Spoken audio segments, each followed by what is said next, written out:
Here's how you actually play a rock hi-hat pattern. You know, the thing that makes you play a whole lot faster because it's way more efficient? That thing.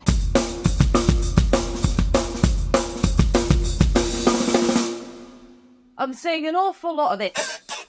Lots of elbow action. We're not chickens. We aren't. I promise you. I mean, unless you identify as one, which is entirely up to you.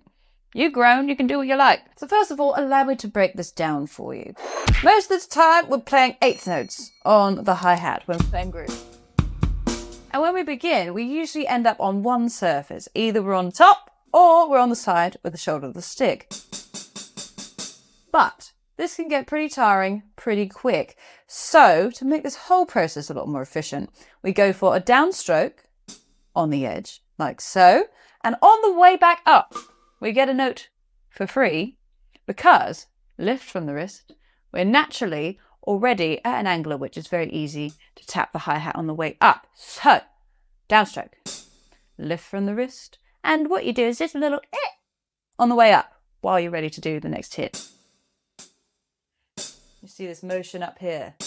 Notice how very little elbow is involved. Notice the absence of elbow.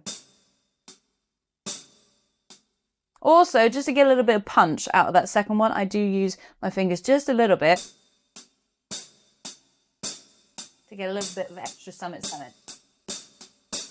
Not much though, subtle. So when I'm playing that, I'm not really thinking about the second note. I'll play it with my left hand as well, just so you can see it.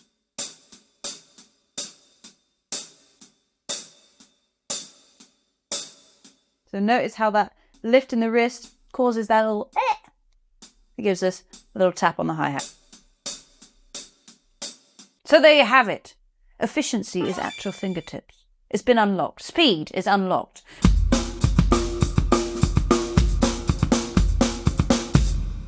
Have a great day.